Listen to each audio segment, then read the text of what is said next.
She gave a stranger her dead husband's coat. She fed him from her last bag of flour. She defended him in front of men who laughed at his worn boots and cracked hands. She treated him like he was worth something, because to Eleanor Briggs, every person was. What she didn't know? The man sleeping in her barn owned half the valley. He had more money than she could spend in 3 lifetimes, and he watched her struggle every single day, said nothing. When the truth finally came out, it didn't just break her heart, it broke everything she believed about people. Drop your city in the comments right now. I want to see how far this story travels. Hit like, and let's begin. The morning Eleanor Briggs found the stranger at her gate, the temperature had dropped so low overnight that the water in the tin basin on her porch had frozen solid, and the breath coming out of her milk cow's nose looked like smoke signals from a dying fire. It was the kind of cold that didn't just chill you. It settled into the bones and stayed there, the way grief did, the way debt did, the way every problem you couldn't solve with your hands eventually did. Eleanor was already 3 hours into her morning by the time she saw him. She'd been up before 4, the way she always was now, not because she wanted to be, but because the farm didn't care about sleep or sadness or the fact that she hadn't had a full night's rest since Thomas died 8 months ago. The chickens needed feeding. The cow needed milking. The fence on the east side of the property had 3 broken rails she'd been meaning to fix for 2 weeks, and the woodpile was getting low enough that she'd started calculating exactly how many logs she needed per day to last until spring without running short. She was carrying 2 buckets of water from the well when she saw him standing at the gate. He wasn't doing anything threatening. That was the first thing she noticed. He wasn't trying to open the gate, wasn't calling out, wasn't making any kind of commotion. He was just standing there with his hands wrapped around 2 of the fence posts, looking at the farm the way a man looks at something he can't quite figure out how to ask for. He was tall. She could see that even from 30 yards away. Broad through the shoulders, the kind of build that came from actual work, and not just good fortune at birth. He wore a canvas jacket that had seen better years, a wool hat pulled down over his ears, and boots that had been resoled at least once and were starting to need it again. A worn leather bag sat on the ground beside his left foot. He hadn't heard her yet. She could tell by the way he was standing, utterly still, his eyes moving slowly across the farmyard. The barn, the chicken coop, the small vegetable garden that was buried under 6 inches of frost. The house itself with its uneven porch railing and the smoke coming thin and steady from the chimney. Eleanor set her buckets down carefully so they wouldn't slosh. "Help you with something?" she called out. He turned, and she got her first clear look at his face. He was younger than she'd expected, somewhere in his early 30s, she guessed, though the weather and whatever kind of life he'd been living lately had put a few extra miles on him. He had a strong jaw covered in about a week's worth of dark beard, and his eyes were a shade of gray-green that reminded her of the river in late November, deep and a little difficult to read. He didn't smile. She appreciated that. Men who smiled too quickly at strange women on isolated farms made Eleanor's shoulders tighten. "Yes, ma'am," he said. His voice was low and even, not particularly soft, but also not hard. "I was wondering if you might have any work that needs doing." Eleanor picked up her buckets again. "I've got plenty of work. Question is whether I've got money to pay for it." "I wasn't asking for money," he said. She stopped walking, looked at him again more carefully. "What were you asking for?" He was quiet for a moment, like he was choosing his words the way you choose your footing on ice, slowly, deliberately, testing each one before you put your weight on it. "A place to sleep," he said finally. "Barn would be fine, if you've got one. And meals. Whatever you're making, I'll eat it and be grateful. In exchange, I'll work from first light until you tell me to stop. Whatever needs doing." Eleanor studied him across the 30 feet of frozen ground between them. In 8 months of widowhood, she'd had 3 different men come to her with variations of this offer.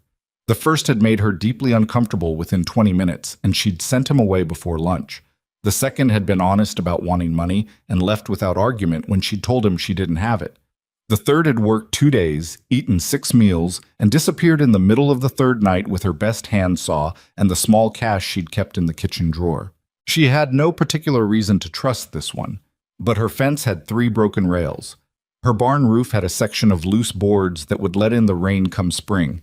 She had more than 2 months' worth of work that one woman simply could not accomplish alone, and she was getting behind in ways that were starting to compound on each other. One undone task creating two more, the way debt worked, the way loneliness worked. "What's your name?" she asked.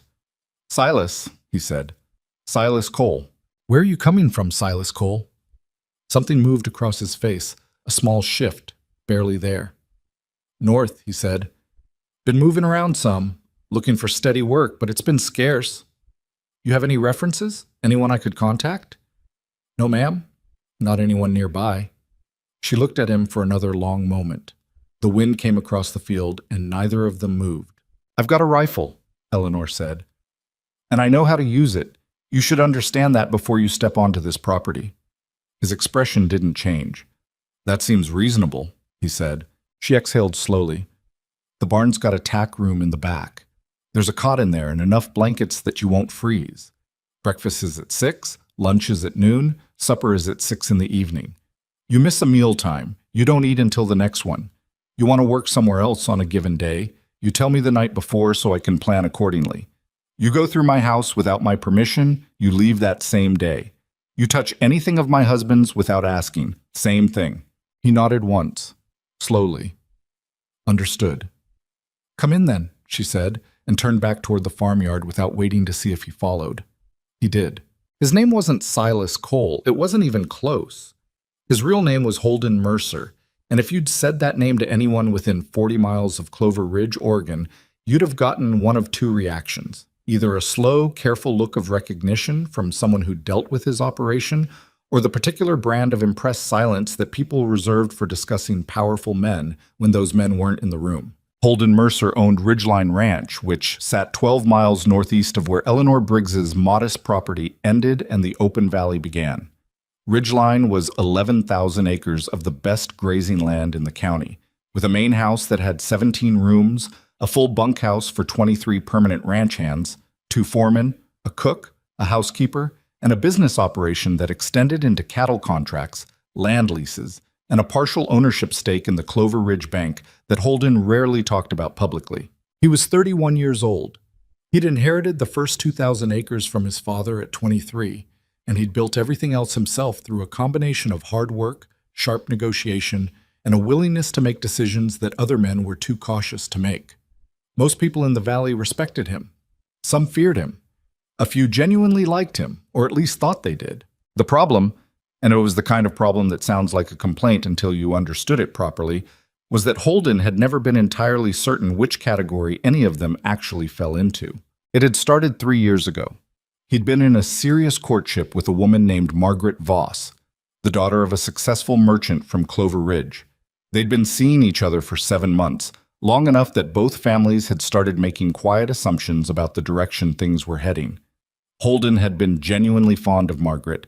She was clever and composed and easy to be around in a way that felt effortless. Or so he'd believed. Then he'd overheard her. He hadn't been trying to eavesdrop. He'd arrived early to collect her for a supper engagement and had been shown to the parlor by the housekeeper while Margaret finished dressing. The parlor shared a thin wall with the sitting room where Margaret and her mother were talking, and the old house carried sound in ways that the family had apparently forgotten or simply stopped accounting for. "He's good enough company," Margaret had been saying, her voice carrying that particular tone she used when she was being practical and wanted her mother to understand it. "And the ranch is worth considerably more than Father's operation. That's not nothing, Mother. That's actually everything." "But do you love him?" her mother had asked. A pause, the kind that answered its own question. "I could grow into it," Margaret had said. "Plenty of marriages start with less." Holden had sat in that parlor for a long moment, perfectly still, listening to the fire in the grate and the distant sound of a horse moving in the street outside. Then he'd quietly gotten up, walked back to the front door, let himself out, and ridden home without saying a word to anyone. He'd ended things with Margaret the following week. She'd been surprised, genuinely, he thought, which somehow made it worse. She hadn't understood what she'd done wrong. The memory of that afternoon hadn't left him. Not really. It had just changed shape over time, like a stone you keep in your pocket. You stop noticing the weight, but your hand always knows where it is. In the months that followed, he'd started seeing the dynamic differently. Everywhere. The men who sought his partnerships, the women who sought his attention, The neighbors who were suddenly considerably more friendly after a good cattle season had inflated the general reputation of his enterprise. He couldn't stop wondering, once he'd started, how many of the relationships in his life were about Holden Mercer, the man versus Ridgeline Ranch, the institution. The idea had come to him gradually, the way most ideas do. Not as a single moment of inspiration, but as a slow accumulation of restlessness that eventually had to go somewhere. He would simply find out. He'd given his head foreman, a steady and loyal man named Curtis Webb, full operational authority for the ranch. He'd told Curtis he needed 3 months for personal reasons and trusted him completely to run things. He'd packed a single worn bag with plain clothes, the kind of clothes he'd worn as a young man before the money had made good clothing a default. And he'd left before dawn on a Tuesday morning, riding in the opposite direction from Clover Ridge. He'd spent 2 weeks simply moving, eating at roadside stops, sleeping rough when he had to, working a 3-day stretch at a lumber operation for actual wages. He'd wanted to feel what it felt like to be no one in particular, and he discovered that it felt significantly more uncomfortable than he'd expected. He was used to being listened to, used to having things arranged to his preferences, used to a certain quality of deference that he hadn't realized was so deeply embedded in his daily experience until it was completely absent. He'd been moving through the valley's southern reaches when he'd come across Eleanor Briggs's property on a cold Thursday morning. He'd stopped at the gate, meaning only to ask for directions, and then he'd seen her. She was maybe 100 yards away when he first noticed her, moving across the farmyard with a purposeful stride that had nothing in it of ease or leisure. She was working in the way people work when there's too much to do and not enough time to do it, efficiently, without wasted motion, without any of the self-consciousness that people sometimes adopt when they know they're being observed.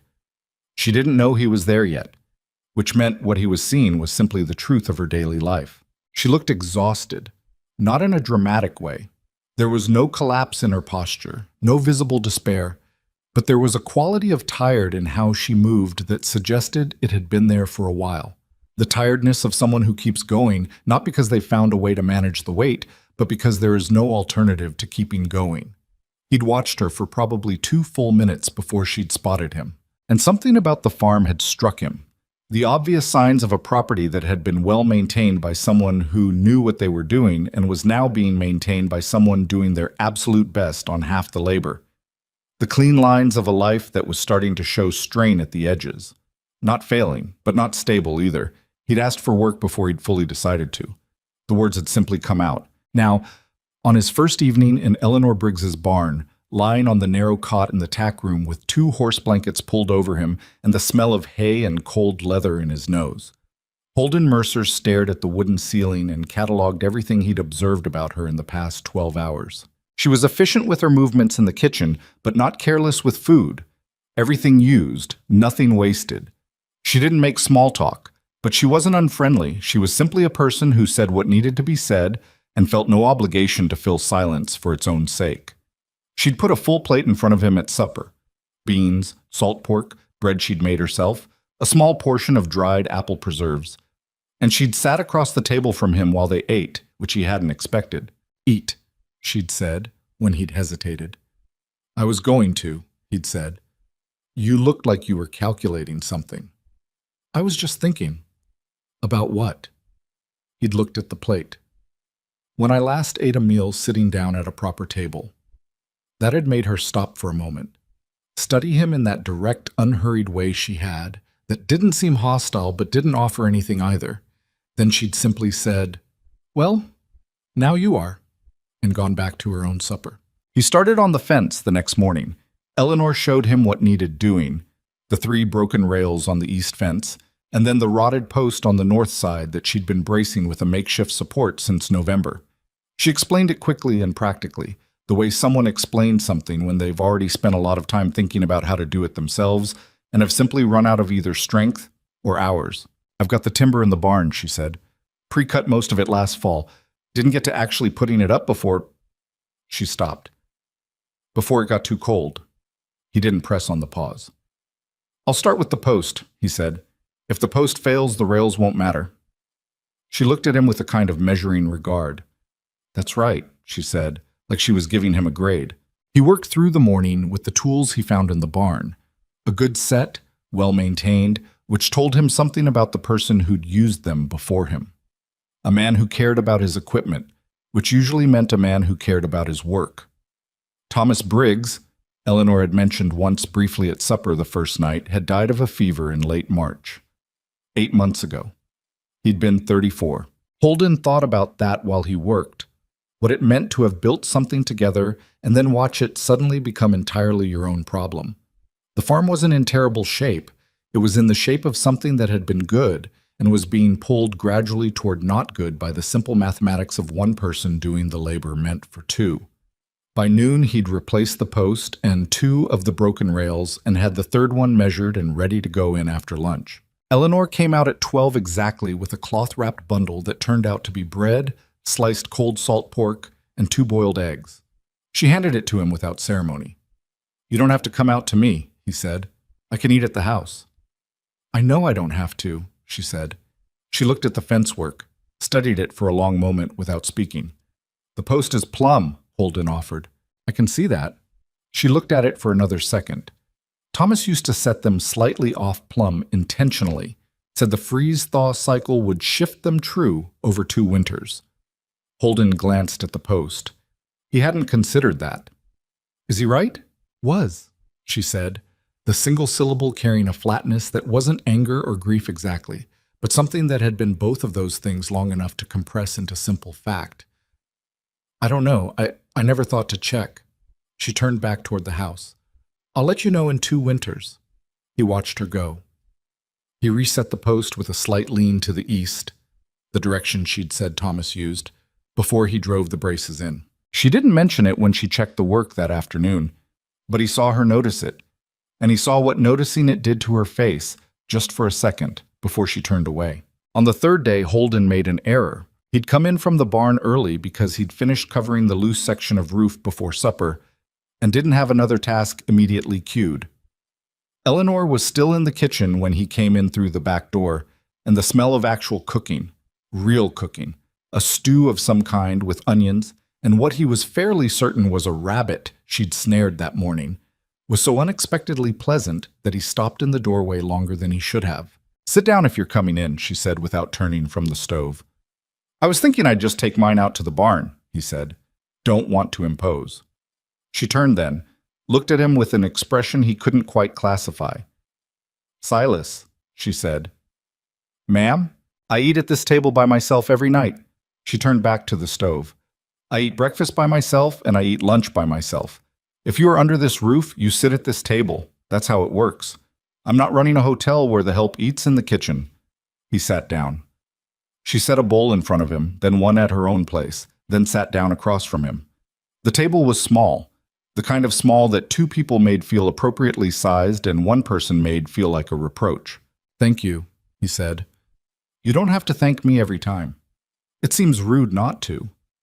"You can be polite without a formal declaration at every meal," she said. She picked up her spoon. "Just eat." They ate in silence for a while. Outside, the wind had picked up and was moving around the eaves of the house in that particular way it had on cold nights in open country. Not dramatic, but persistent, like it was reminding you it was out there. "Where did you work before?" Eleanor asked. Not looking at him, just asking. Holden had prepared for this, in the way you prepare for questions you know are eventually coming. "Ranch work mostly, different operations, Montana for a while, sometime in Wyoming." "Cattle?" "Some cattle. Horses, mostly. I'm better with horses." "Thomas preferred mules," she said. "Said they were smarter and more honest." A brief pause. "He wasn't wrong, actually. They're harder to like." "Most honest things are," Holden said. Eleanor looked up at him then, directly, the way she sometimes did when something caught her attention that she hadn't fully expected. She didn't say anything, just looked for a moment, then went back to her stew. After supper, he helped her clear the table without being asked, which seemed to surprise her. He washed the dishes at the basin while she dried them, and neither of them spoke, and it wasn't uncomfortable, which in its own way was remarkable. Sharing a task in silence with someone you'd known for 3 days in a way that felt neither forced nor fragile. "You can leave those," she said, when he was on the last pot. "I've got it," he said. She looked at him for a second. "You don't owe me more than the work we agreed on." I know. She put her dish towel down. Then why? Because you cooked, he said simply. Seemed fair. She was quiet. Then she said, Thomas used to say the same thing, and walked out of the kitchen, and Holden finished the pot alone, listening to the wind against the windows and the creak of the old house settling around him. On a Friday in mid-December, Eleanor needed to go into Clover Ridge for supplies. She didn't ask him to come. She simply told him she'd be gone from 9 until early afternoon and that the list of what needed doing in her absence was on the kitchen table. He read the list. Then he followed her into town. He told himself it was because he'd spotted a looseness in one of the rear wheels of her wagon when she drove it out of the barn, and he was right to be concerned about it. The pin that held the wheel to the axle was working loose, and on a 12-mile frozen road, it was the kind of thing that could end badly. He'd tightened it before she noticed, and then, without fully examining his reasoning too carefully, had asked if she wanted company for the drive. She'd looked at him for a long moment. I've been making this trip by myself for 8 months, she said. The road's iced over in the low stretch by the creek, he said. If the wheel gives trouble, I said I can manage. I know you can manage, he said. I'm asking if you want company. Another long moment, the cold between them. Fine, she said, but I'm not going to talk the whole way just to fill silence. I wasn't going to ask you to. They rode in comfortable quiet for most of the trip, the kind that develops between people who've worked alongside each other long enough to stop feeling the need to perform ease. The world around them was beautiful in that stark, unsentimentally winter way. Bare oak trees against a white sky, the creek frozen and still. The road empty except for the tracks of deer that had crossed sometime in the early hours. About a mile outside of Clover Ridge, Eleanor said, The bank manager is going to be at Murdoch's general store today. He's usually there on Friday mornings. All right, Holden said.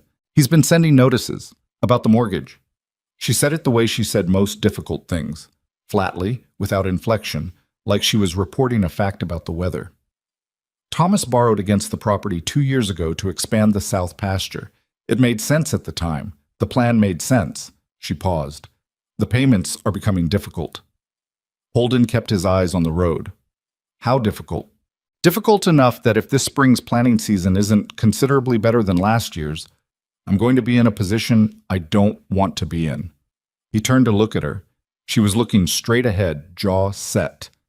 I'm telling you so you know, she said. Not because I want sympathy or advice, just so you understand the situation you've walked into. I appreciate you telling me. It doesn't change what you're doing or what I'm paying you in. I know. I just thought it was fair that you know. In case the situation... She stopped, started again.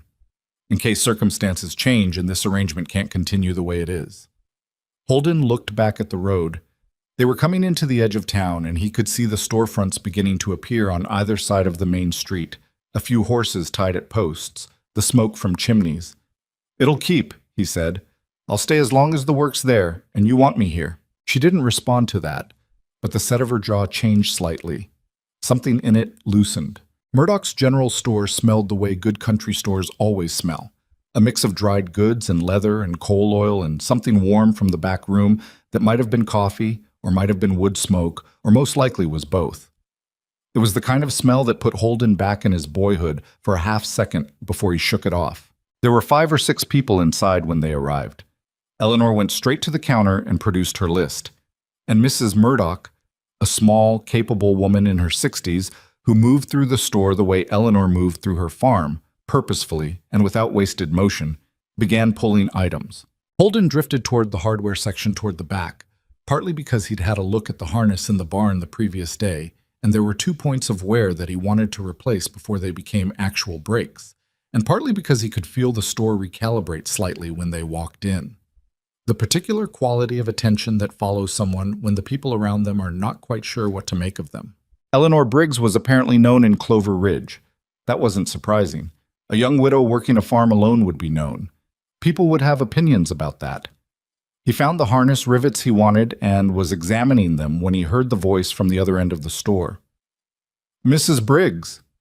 The tone said it all, really. It was the kind of voice that came equipped with opinions it had already decided on. He looked up. The man speaking was maybe 50, heavy through the middle, with the clothes of someone who wore his prosperity as a statement of character. Holden recognized the type.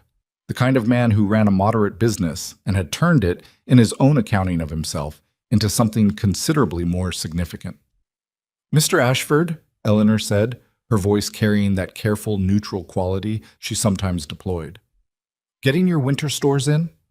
"Trying to. Yes." "Smart. It's going to be a hard one, I think." Ashford looked around the store with the proprietary gaze of someone used to considering other people's situations as objects of assessment. His eyes landed on Holden, moved over him, dismissed him in roughly 2 seconds. "Heard you had a man working your place." "I have someone helping with the farm, yes." "A drifter," Ashford said. It wasn't quite a question.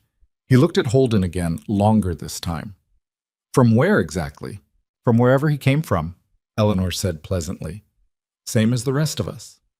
"Thing is, Mrs. Briggs, you're out there alone on that property, and you've taken in a stranger whose background you don't know, and some of us—" He gestured vaguely at the store, implying a wider community concern. "Feel a responsibility to point out that that seems like it could be a situation that has risks you might not be fully considering." "Thank you for your concern," Eleanor said, in a tone that indicated she didn't particularly welcome it. "What kind of man has no references and no traceable history and just shows up looking for a place to sleep?" Ashford pressed, not letting it go. He looked at Holden directly now, with the easy confidence of a man who is accustomed to looking at people in lesser circumstances from a certain elevation. "Where are you from, friend?" "North," Holden said. "North covers a lot of territory." "It does," Holden agreed. "What kind of work did you do before?" "Ranch work." Ashford's smile was the smile of a man who believed he was conducting something. "And you couldn't find work at an actual ranch? Had to end up working in exchange for barn lodging and meals?" The store had gone quiet. Not dramatically. People were still moving, still examining goods, but the specific quality of silence that descends when a room is listening while pretending not to. Holden looked at Ashford. He felt distantly the pull of what he could do, the name he could say, the position he could invoke, the certain and immediate deflation that would occur the moment Ridgeline Ranch entered the room. He could end this in about 10 words. He didn't. "Times are what they are," he said simply. "Barn's warm enough." Ashford made a sound that was almost a laugh, but wasn't quite. He looked at Eleanor. "You're certain this is—" "Mr. Ashford." Eleanor's voice was different now. Not louder, not harsher, but absolutely final in a way that filled the room. "Silas has worked harder in the 2 weeks he's been on my property than most men work in a month. He's asked for nothing he wasn't owed, taken nothing he wasn't offered, and done everything he said he would do. That's more than I can say for every man who's presented references and pedigrees." She met Ashford's gaze with the direct, steady look she'd given Holden at the gate on the first morning. "Is there something else, or have we covered it?" Ashford's chin came up slightly. He looked at Holden once more, something shifting in his expression. Not quite respect, but something rearranging itself. Then he turned and moved back toward the far end of the counter. The store gradually resumed its noise. Holden stood with the harness rivets in his hand. Eleanor appeared at his elbow without announcement. "Don't mind him," she said quietly. "He's on the bank's board of directors, which he considers a spiritual achievement." "How do you know the bank's board?" Holden asked. She looked at him for a half second with a very small expression that might have been amusement. "Because they send me letters about my mortgage." He nodded slowly. She took the rivets from his hand, looked at them, put them in the basket. "You'll need the size larger.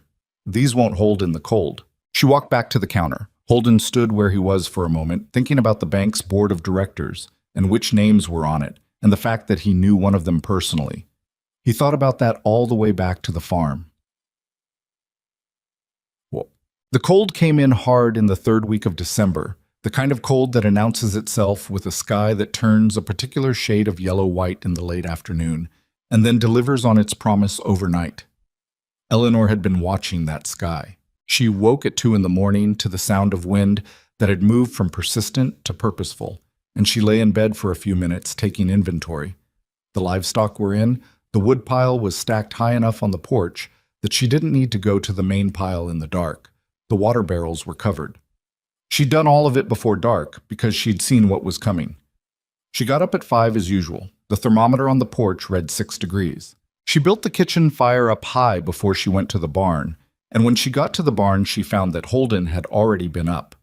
The animals had fresh water, the hay had been distributed, and the small stove in the barn's center room had been lit and was throwing reasonable heat. He was in the far stall rebedding the cow's space with dry straw, and he looked up when she came in. She was cold, he said, by way of explanation. He was wearing the same canvas jacket he'd arrived in 6 degrees. "How long have you been out here?" Eleanor asked. "Since about 4. She looked at the jacket. "Is that adequate?" "It's fine." It was not fine. She could see that clearly. He'd been moving to stay warm. The rebedding was probably as much about that as the cow's comfort, and the jacket had a tear along the right shoulder seam that she hadn't noticed before. She went back to the house. She stood in front of the wooden chest at the foot of the bed for longer than she'd intended to. Thomas's winter coat was inside it. She'd put it there in April, washed and folded, because she hadn't been able to look at it hanging on its hook by the door anymore. It was a good coat. Heavy wool, lined with flannel, with a collar that folded up to cover the back of your neck. Thomas had bought it from a traveling merchant 3 winters ago and been so pleased with it that he'd talked about it for a week. She lifted it out of the chest. It still smelled faintly like him, just faintly. Mostly it smelled like cedar and clean wool. She carried it out to the barn. "Here," she said, and held it out to Holden. He looked at it, then at her. It's a coat," she said. "It's cold. Put it on." "Mrs. Briggs." "Silas." She kept holding it out. "I'm not able to work a man half to death in 6-degree weather while he wears something that wouldn't keep a child warm. Put it on." He took it, held it for a moment, not putting it on yet, just holding it, and something in the way he held it made Eleanor think he understood that it wasn't simply a coat, that he could tell it had belonged to someone, that he was measuring the weight of being offered it. "Thank you," he said, quietly. Not the rote thank you he'd been issued not to repeat at mealtimes, the actual kind. "Don't mention it," she said, which was the truest thing she said all day. He put the coat on. It fit him reasonably well. Thomas had been broad through the shoulders too, and about the same height. Eleanor looked at him in it for precisely as long as she needed to register that it fit, and then she turned back to the farmyard and didn't look again. But she thought about it the rest of the morning, the way he'd held it before putting it on, like it was something that deserved a moment of acknowledgement before you accepted it. Thomas would have done the same thing, she thought. Thomas would have done exactly the same thing. The farm began to find its footing in January. Not dramatically. Nothing on a working farm ever changed dramatically unless something had gone very wrong. But the incremental accumulation of what Holden did every day began to show itself in the accumulated result. The fences were solid and true. The barn roof no longer moved in the wind. He'd rebuilt the section of the chicken coop that had been losing heat, and the egg production had actually improved. Eleanor mentioned this so matter-of-factly that he almost missed what it meant to her. He'd cleared the drainage ditch on the south side of the house that had been backing up water against the foundation. He'd sharpened every tool in the barn to a proper edge. He'd repaired the broken runner on the sled and relatched 3 gates that had been hanging wrong long enough to start warping. None of it was spectacular. All of it mattered. He also began to understand the farm's particular rhythms, what needed doing when, what problems were coming before they arrived, what Eleanor was managing internally even when she didn't say it. He learned her silences. There was the silence of focused work, which was easy and undemanding. There was the silence of worry, which had a different quality to it, a distraction that made her movements fractionally less precise, a stillness that crept in when she thought no one was watching. And there was a rarer silence that he came to think of as grief, which appeared sometimes in the evenings and had nothing to do with the farm at all. He didn't speak into those silences. He'd learned, in the weeks he'd known her, that Eleanor Briggs didn't want to be managed in her emotions any more than she wanted to be managed in her work. What she seemed to want was simply not to be alone in them, and there was a difference. He began in those weeks to notice things about himself that he hadn't particularly expected to notice. He was sleeping better than he had in years. Not because the cot in the tack room was comfortable, it wasn't, and his lower back had a persistent complaint about it, but because the work each day had a weight and a clearness to it that the work at Ridgeline had stopped having somewhere along the way. At Ridgeline, he made decisions that affected hundreds of acres and dozens of people, and those decisions mattered in ways that were real and measurable. But they had started to feel abstract. There was always a layer of management and money between him and the actual ground. Here, if the fence was broken, he fixed it. If the roof leaked, he climbed up and made it stop leaking. If the cow needed fresh straw, he put fresh straw in. The connection between the problem and the solution was direct and uncomplicated in a way that he hadn't realized he was missing until he had it again. And Eleanor. He tried, in the privacy of his own thoughts, to be honest about Eleanor.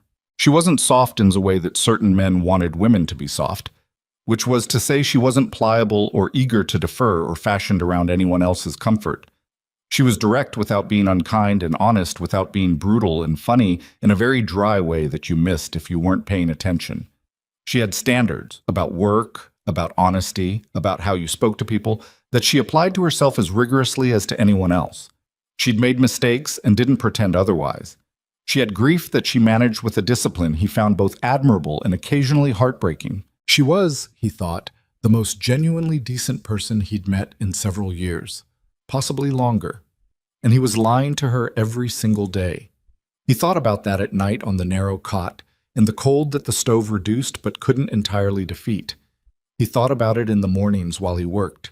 He thought about it at the table across from her with Thomas's coat over the back of his chair, eating food she'd cooked with hands that ached from cold.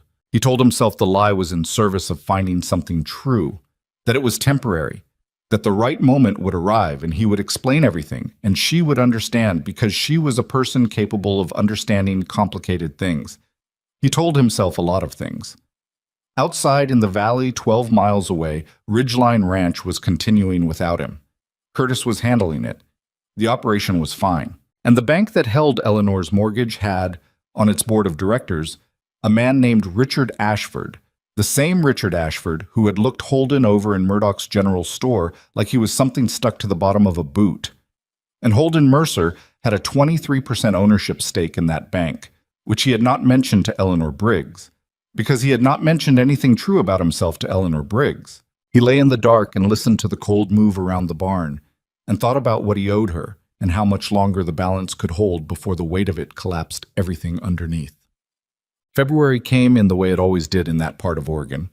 Not with a dramatic shift, but with a slow, grinding continuation of the cold, the kind that makes you stop believing spring is a real thing that actually happens and start suspecting it was something people invented to give themselves a reason to keep going. Holden had been on Eleanor's farm for almost 7 weeks. He knew the property now the way you come to know something when you work it with your body every day. Not just the layout, but the particular personality of it. He knew which gate latch stuck in wet weather and needed lifting slightly before it would turn. He knew the cow had a preference for the left side of the stall and would make her opinion known if you tried to change it. He knew the kitchen floor had a soft board 3 steps from the stove that Eleanor stepped over automatically every morning without thinking about it, and that the step had been soft for long enough that it had become invisible to her the way chronic pain becomes invisible. Something you stop registering because registering it doesn't change anything. He'd reinforced the floorboard on a Tuesday while Eleanor was in the barn. She hadn't said anything when she came back in, just walked across the kitchen and stepped on it, stepped directly on it, without the automatic detour, and went still for a half second. Then she'd continued to the stove. He'd been at the table with a cup of coffee and a section of harness that needed new stitching, and he'd watched her from the side of his vision, not wanting to make it a moment she felt she had to respond to. "You fixed the board," she said, still facing the stove. "It was soft," he said. A pause. "I know it was soft. I had the wood already cut from the fence project." She turned around and looked at him with that particular expression, not irritated, not grateful, somewhere in the territory between them where she kept things she wasn't certain how to file. "You could have asked. Would you have said yes?" The expression held for a moment. Then something in it shifted. "Probably," she admitted. She turned back to the stove. "Thank you." He went back to the harness. It was the small things that accumulated between them, week over week, in a way that neither of them named because naming it would have required acknowledging what it was. The kitchen had become a shared space in the evenings in a way that felt natural and unremarkable until Holden caught himself thinking about it from the outside and realized it wasn't unremarkable at all. They talked more than they had in the beginning. Not lengthy conversations, not the kind that required effort or performance, but the ongoing low-level exchange of two people who were occupying the same life in close enough proximity that conversation became the texture of the days rather than an event within them. She told him things. Not deliberately, not as confessions or disclosures, but in the sideways way that people tell you things when they've spent enough time with you that they've stopped editing themselves. He learned that she'd grown up in Eastern Oregon, that her father had run a small sheep operation, and that she'd learned to manage animals before she learned to read well. She'd met Thomas when she was 19 at a county fair, and she'd thought he was arrogant for the first 6 months she knew him because he was confident in a way she'd initially mistaken for arrogance. She'd been married at 21. She'd wanted children, and they hadn't come, and she'd eventually made a kind of quiet peace with that, or something she was willing to call peace, in the daytime. She told him about the mortgage, not the full details, but enough that he could understand the shape of it. Thomas had borrowed $4,000 against the property to buy the south pasture and the additional stock to run it. The plan had made sense. A hard summer and Thomas's death in the same year had undone the plan's margins. The bank required payments she was meeting, barely, but the next year's planting had to go better than the last, or the margins would close entirely. "What happens if the spring is bad?" Holden asked one evening. They were at the table after supper, and Eleanor was mending a work shirt of hers that had torn at the shoulder, and he was oiling the leather of her good harness, and the kitchen was warm enough that neither of them had mentioned being cold in over an hour. "I don't let myself think about that particular outcome before it's necessary," she said, without looking up from her mending. "That's an answer about how you manage it. I asked what happens." She looked up. Something in her expression acknowledged that he was right. "Then the bank calls the note," she said. "I have 60 days and I either find the money or I sell." "Sell to who?" She set the shirt in her lap. "Richard Ashford has made an offer, twice now. He wants the south pasture particularly. There's a creek access point on that land that connects to his other holdings." She picked the shirt back up. "He's been very patient about it, which I consider more alarming than if he'd been pushy." Holden looked at the harness in his hands. He knew Ashford's interest in Eleanor's South Pasture Creek access. He knew it because he knew the water rights in this valley the way he knew most things about the valley, as a man who had spent years understanding what the land was worth and what people wanted from it. The creek access Ashford wanted would give him irrigation rights over 3 other parcels he was quietly assembling. It was worth considerably more than whatever he was offering Eleanor for it. "Don't sell to Ashford," Holden said. He said it before he'd fully thought through whether it was something he should say. Eleanor looked at him. "I don't intend to. But intentions don't always survive circumstances." "No," he said. "They don't." He put the harness down and looked at the oil on his hands and thought about the banknote and the board of directors and the stake he held quietly in an institution that was applying pressure to a woman who didn't know he existed in any capacity other than the one she'd invented for him. The wrongness of it had been present since the beginning, but it had been an abstract wrongness, the kind you could keep at arm's length. Sitting across a table from Eleanor Briggs in the specific warmth of her kitchen, with Thomas's coat on the hook by the back door, and the smell of coffee and wood smoke, and the sound of wind pushing against the old windows, it stopped being abstract entirely. He should tell her. The thought arrived with a clarity that was almost physical, the way important things sometimes did. Not gradual, but sudden, like a stone through ice. He should tell her tonight. He should say, "My name isn't Silas Cole. I own Ridgeline Ranch. I have a stake in the bank that holds your mortgage. I came here because I needed to understand something about people, and I have treated your life and your generosity as a means to that end, and I am sorry." He didn't say it. Instead, he said, "The south fence line is going to need another look before the thaw. Some of those posts are shallower than they should be." Eleanor looked at him for a moment, just a beat too long, as though she'd noticed something. Then she went back to her mending. "I know," she said. "I was thinking the same thing." The evening continued. The fire burned down. They said goodnight in the ordinary way they'd developed. Not formal, not warm exactly, but settled. The way two people settle into the routine of sharing a space, and Holden walked out to the barn in the cold and lay on the narrow cot, and stared at the ceiling and felt the weight of what he hadn't said pressing down on him like weather. The trouble was that every week that passed made the telling harder. In the first days, he could have confessed, and it would have been a small deception quickly resolved. Now it was 7 weeks. 7 weeks of meals and shared work, and the coat, and the floorboard, and Murdoch's store, and 100 other small accumulations of trust that he'd built on a foundation that didn't exist.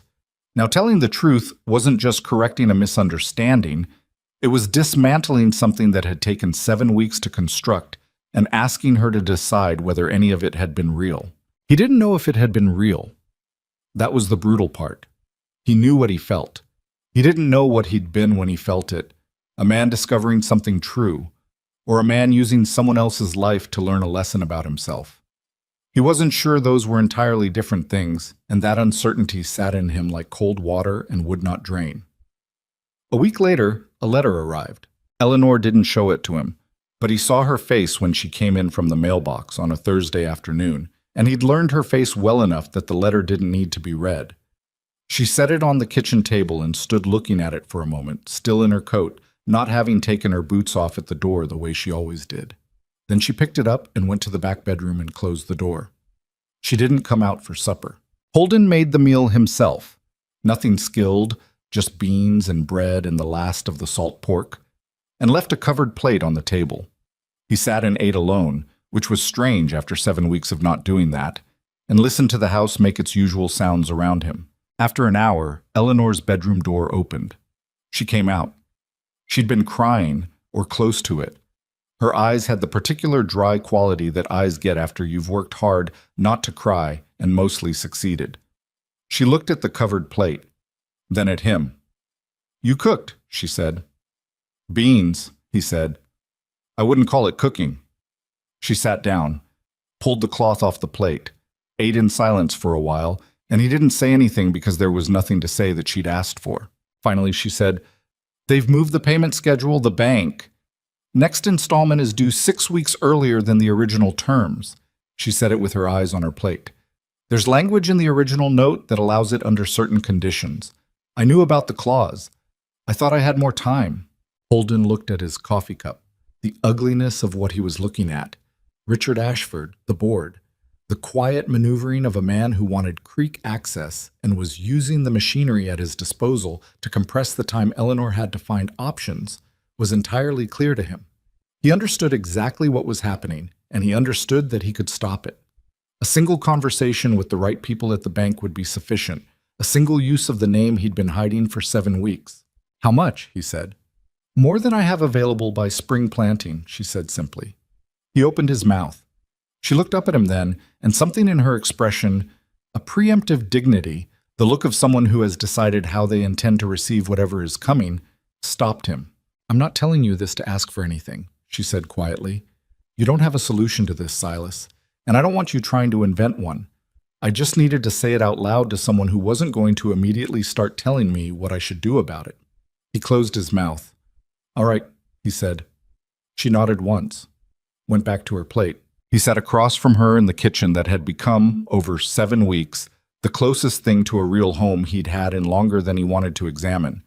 And he said nothing because she'd asked him not to, and because he was a coward, and because telling the truth had become tangled up in a fear that had nothing to do with being discovered and everything to do with what he stood to lose when she understood who she'd actually been eating supper with all this time. A few days after the letter, in a gray February afternoon when the sky couldn't quite decide between snow and cold rain and had settled on a miserable combination of both, Holden was repairing a section of the garden fence when he heard a wagon coming up the road. He looked up. 2 men he didn't recognize, in a wagon with the Clover Ridge Savings and Trust insignia on its side panel. He set down his tools and walked toward the house. Eleanor had already seen them from the kitchen window. She came out the front door before the wagon reached the gate, standing on the porch with her arms crossed, not aggressive, but settled into the porch boards with the particular quality of stillness that meant she was braced. The man who climbed down from the wagon was maybe 45, in a good coat, with the practiced pleasantness of someone whose job required him to have difficult conversations with people who didn't want to have them. "Mrs. Briggs," he said, "I'm Harold Prentice. I work with Clover Ridge Savings and Trust." "I know who you are, Mr. Prentice," Eleanor said. "I've received your letters, and, of course, I was hoping we might be able to have a conversation about your account, given the recent adjustment to the payment schedule." He looked at Holden, who had stopped at the edge of the farmyard without intending to look like he was waiting, and had nonetheless ended up looking like he was waiting. "This your hired man?" "Yes," Eleanor said. "Is there a reason for him to leave?" Prentice looked mildly uncomfortable. "It's a private financial matter. He knows the situation," Eleanor said. "Say what you've come to say." Prentice cleared his throat. He spoke in the careful language of institutional regret. He was sorry for the inconvenience. The adjustment to the schedule was a matter of the terms of the original note. The bank had a fiduciary responsibility. He was sure Mrs. Briggs understood. The payment required was $240, due in 6 weeks. If she was unable to meet that payment, the bank would begin foreclosure proceedings. $240. 6 weeks. Eleanor listened to all of it without moving. "I understand," she said when Prentice finished. "Thank you for coming in person." Prentice, who had evidently expected more resistance or more collapse, and seemed slightly unsettled by receiving neither, climbed back into the wagon. His driver turned it around in the road, and they left the way they'd come. Eleanor stood on the porch for a moment after they'd gone, looking at the road. Holden stood in the farmyard and looked at her, and the distance between them, 30 feet of cold, wet ground, felt like something that ought to be closed, but he didn't know how to close it without bringing with him everything he was carrying. She turned and went back inside without saying anything. He went back to the garden fence, picked up his tools, and worked until the light was gone because the alternative was sitting with his own thoughts, and the thoughts were not good company. That evening was quieter than usual. Eleanor cooked and they ate, and neither of them said much. And when they did speak, it was about the farm. What needed doing tomorrow, whether the ground was frozen too hard yet for any early work on the planting beds, whether the cow was going to need the veterinarian in the spring. The ordinary language of a shared life that had nothing to do with the $240 that was sitting in the middle of every sentence like a stone. When Eleanor got up to clear the plates, Holden said, "I want to say something." She stopped, looked at him. He'd started without entirely knowing what he was going to say, which was not the way he usually operated. He sat with it for a second, trying to find the front of what he actually meant. "I want you to know that whatever happens with the bank, I think you've done right by this place. By Thomas's work on it. Everything I've seen since I got here, you've kept it right." Eleanor set the plates back down. She looked at him with an expression he couldn't fully read. Something complex moving through it, different things in sequence. "That's a kind thing to say," she said after a moment. "It's not kind, it's just accurate. Sometimes those are the same thing." She picked the plates up again. "Doesn't change the $240. "No," he said. "It doesn't." She went to the basin. He stayed at the table. The fire settled in the grate. Outside, the rain had finally made up its mind and was coming down properly, steady and cold against the windows, and the old house absorbed it the way it absorbed everything. Not easily, not perfectly, but holding. He thought about Margaret Voss and her parlor, and the afternoon that had sent him on this detour through someone else's life. He thought about what he'd been looking for. Proof that genuine kindness still existed, that not every relationship was ultimately a calculation about proximity to wealth. He'd found it. He'd found more of it than he'd expected, and it was sitting across the kitchen washing dishes with her back to him, and she was in trouble that he had the power to resolve in a single afternoon, and he was sitting at her table doing nothing but lying to her. He thought, "I will tell her. Not tonight." She'd had enough tonight, but soon, before the situation with the bank became something that couldn't be stopped from the outside. He told himself that. He got up and helped dry the dishes without being asked, and she handed them to him without comment, and the rain came down outside, and neither of them said anything else that mattered, and the evening ended. The way evenings ended on that farm. Not with resolution, not with drama, but with the sound of two people's footsteps parting in the hallway and the quiet click of separate doors. In the barn, the cold settled around him like a familiar thing. He pulled the second horse blanket over himself and lay on his back and thought about 6 weeks and $240, and a woman on a porch watching a bank wagon drive away without letting her face tell anyone what it was costing her to stand that still. He thought about the lie, about how much longer it could hold. about the fact that it was now less a choice he was making and more a weight that was making itself felt in everything. In the meals, in the work, in the evenings at the table, in the way she sometimes looked at him as though she was trying to understand something that the available information wasn't quite explaining. He thought, she deserves better than this. And then, because the thought was true and painful and didn't solve anything by itself, he closed his eyes and listened to the rain and waited for morning, which would come the same as it always did. Early, cold, indifferent to whether he was ready for it. The 6 weeks that followed Harold Prentice's visit had a particular quality to them. The quality of time that is running out but hasn't run out yet, which is in some ways worse than the actual end because you are aware of every unit of it as it passes. Eleanor didn't talk about the bank notice again.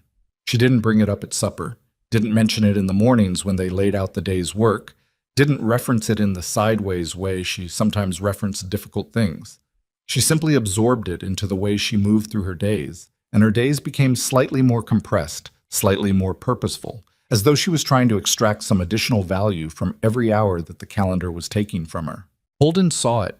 He saw everything about her now, which was its own kind of problem. He'd settled into a pattern of telling himself each morning that today would be the day he said what needed to be said, that he would find the right moment, the right words, the right way to open a door that he'd sealed from the inside with 7 weeks of accumulated untruth.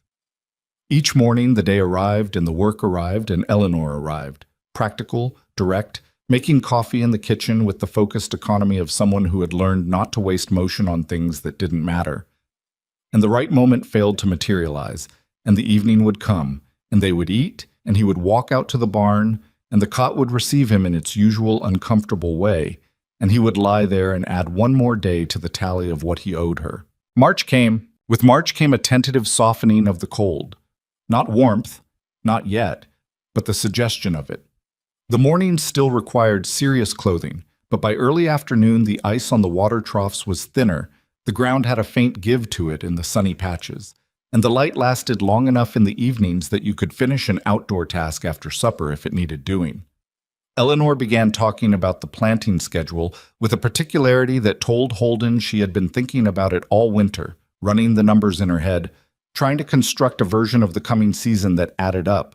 "If I get the south beds in early," she said one morning, standing at the edge of the kitchen garden with her arms crossed and her breath making small clouds in the not-quite-cold air. "And if the growing season runs long the way it did in '89, I can get 2 harvests on the root vegetables. That changes the math somewhat." "The south beds are going to need turning," Holden said. "The frost compacted them pretty hard this year." "I know." She looked at the beds. "I was thinking this week, if the ground lets us. I'll start this afternoon." She nodded, still looking at the garden. Then, "I've been thinking about selling the east lot." He looked at her. The east lot was a small parcel, maybe 3 acres, separated from the main property by a hedgerow and not currently under cultivation. It wasn't the farm's productive heart, but it was Eleanor's land, and the act of selling any part of a property you'd built your life on had a weight to it that was different from the financial transaction. "To who?" he asked, keeping his voice even. "There's a family, the Hendersons. They came through last fall looking for a small parcel to start on. Young couple. They were kind about it." She paused. "It wouldn't cover the full payment, but it would get me close enough that I might be able to manage the difference by spring planting income if the season comes in right." Holden looked at the hedgerow at the property's east edge. He thought about the 3 acres on the other side of it. He thought about the $240 and Richard Ashford's careful patience and the creek access on the south pasture and the machinery that was quietly running in the background of all of it. "That's one option," he said. She turned to look at him. "You don't think it's a good one." "I didn't say that." "You have a tone." He didn't argue the point because she was right. "I think it solves the immediate problem and creates a smaller version of the same problem in a different location. You sell the east lot, you make this payment, and then next payment you're 3 acres smaller and not appreciably closer to stable." Eleanor was quiet for a moment. "I'm aware of that." "I know you are." "So what would you do?" He looked away from her, back toward the barn. The question was simple and honest, and he could not answer it honestly, which meant he had to answer it approximately. "I'd try not to sell anything until you've exhausted the options for solving it from income rather than assets." That's easier to say than to arrange. Yes, he said. It is. She made a sound that wasn't quite agreement and wasn't quite dismissal, then turned and walked back toward the house. He watched her go and felt the particular misery of a man who is watching someone navigate a problem he could resolve by saying a single sentence and is choosing, again, not to say it. He went and turned the south beds. It took all afternoon, and his back was making specific complaints by the time he finished, and he stood at the edge of the turned earth in the late light and looked at the dark soil and thought about nothing particular and everything general, which was how he'd been spending a lot of his interior time lately. It was 3 days later that Curtis Webb arrived. Holden was on the barn roof. He'd found, in his morning inspection, that 2 of the shingles he'd replaced in early February had lifted slightly in the recent wind. Not enough to leak immediately, but enough that the next serious rain would find its way through.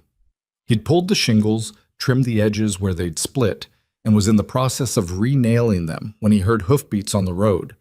He didn't look up immediately. Road traffic wasn't unusual, and he had 2 nails in his mouth and his focus on the angle of the shingle in his left hand. Then he heard the horse turn in at the gate. He looked up. Curtis Webb was on his brown gelding, the same horse he'd ridden for 6 years, moving up the farm road with the unhurried competence of a man who knew how to cover ground. He was 53 years old, with a weathered face and a gray mustache, and the permanently direct gaze of someone who had spent 3 decades making decisions about land and animals and was not accustomed to uncertainty. He was wearing his good coat, which meant he'd ridden out from Ridgeline with some intention. Holden went very still on the roof. He thought, with a clarity that arrives in certain moments of impending disaster, about the geometry of the situation. He was on the barn roof, which meant he was visible from the road and from the farmyard. Curtis had not looked up yet. Eleanor was inside. He'd seen her go in 20 minutes ago with a basket of mending. If Curtis dismounted and went to the house before Holden could get down and intercept him, the conversation would happen without him, which was considerably worse than the conversation happening with him. He put the remaining nails in his coat pocket and moved to the edge of the roof. "Curtis," he said, quietly, not loud enough to carry to the house. Curtis pulled his horse up, looked around the farmyard, then up.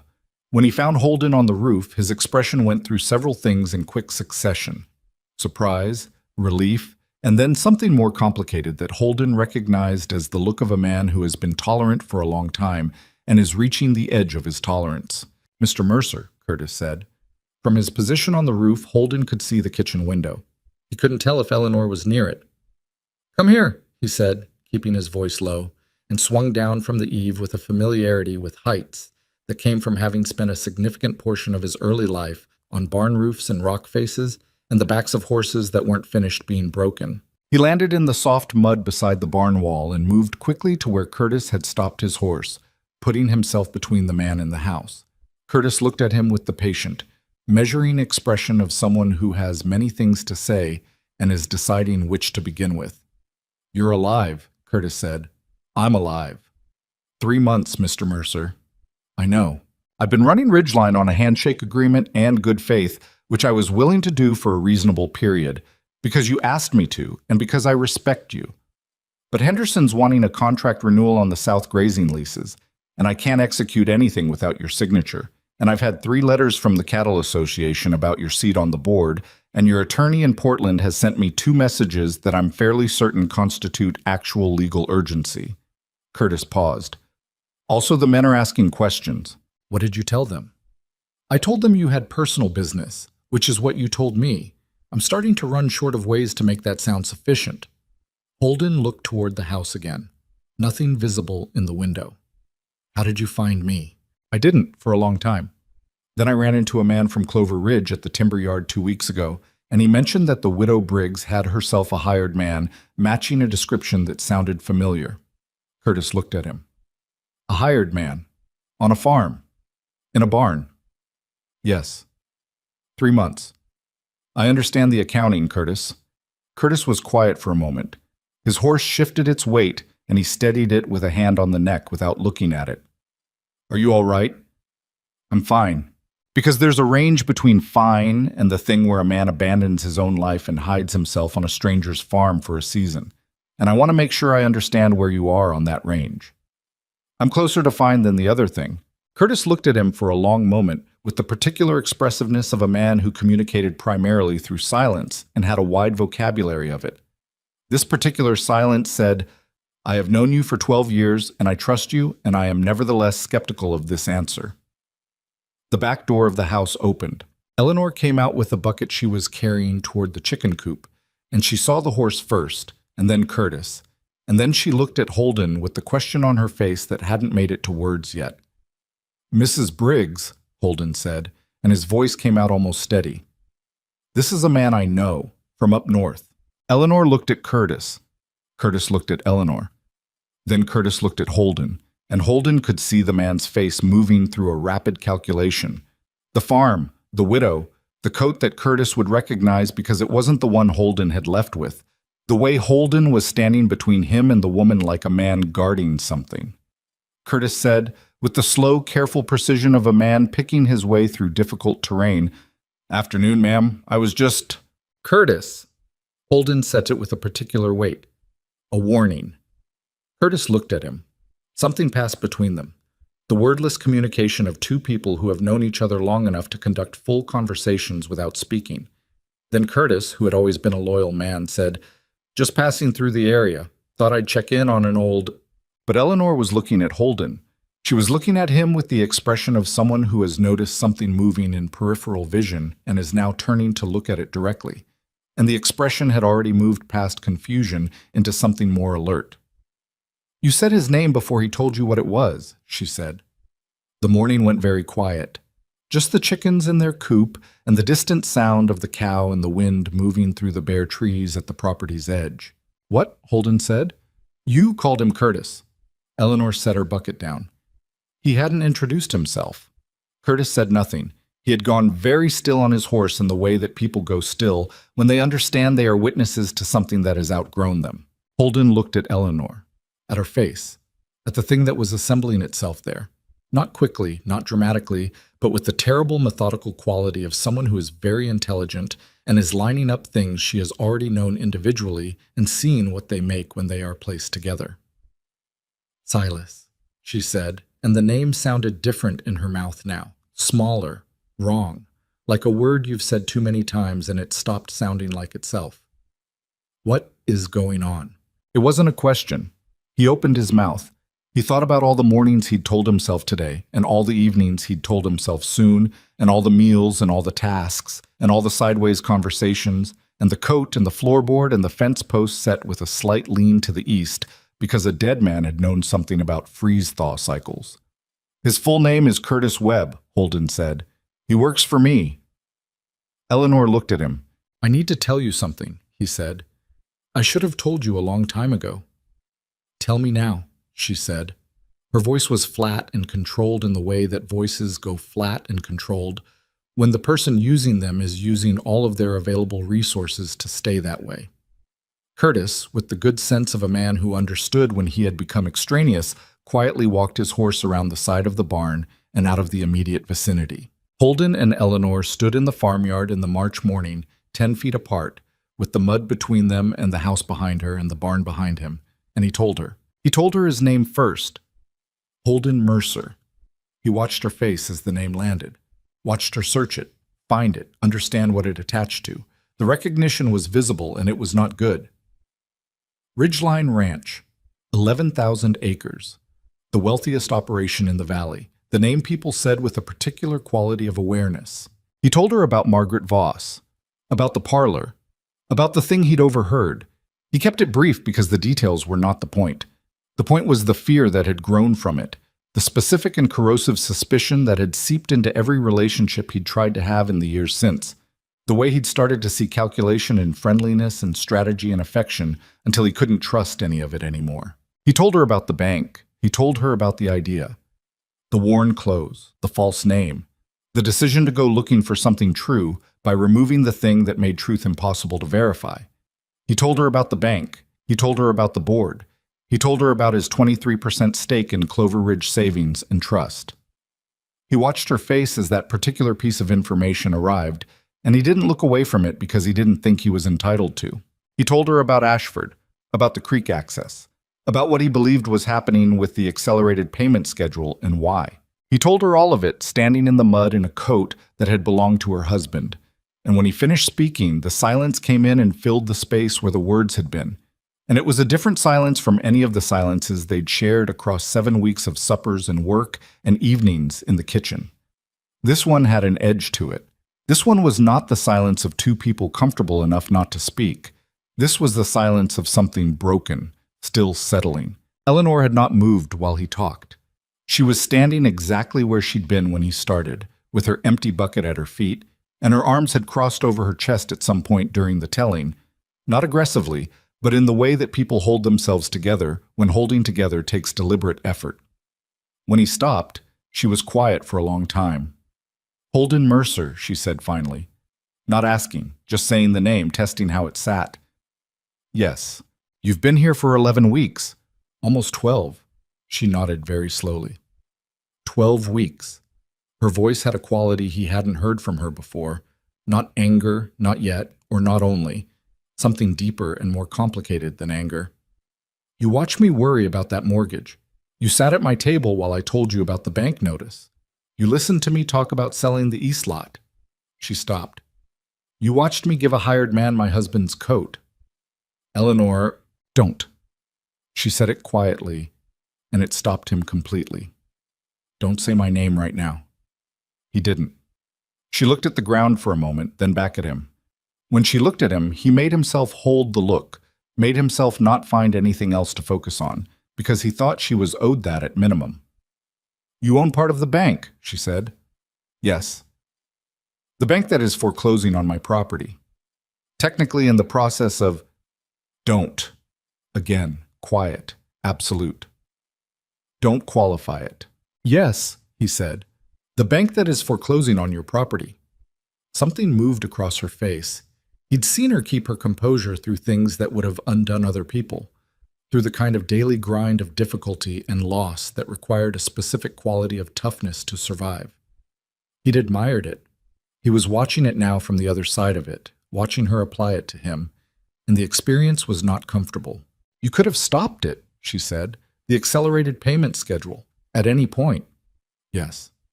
"But you didn't." "No." "Because telling me you could stop it would have meant telling me who you were." "Yes." Eleanor looked at him for a long time. Then she bent and picked up her bucket, straightened, and looked at the chicken coop. She had chickens that needed feeding, and she was the person who fed them. And that fact existed completely independently of everything he had just told her. And watching her absorb that, watching the practical dailiness of her life continue to make its demands on her even in this moment, was one of the harder things he'd witnessed in a long time. "I want you to leave," she said. "Not this minute. Collect your things, but today. All right? I need to think about what you've told me without you standing in my yard." "That's fair." "It is."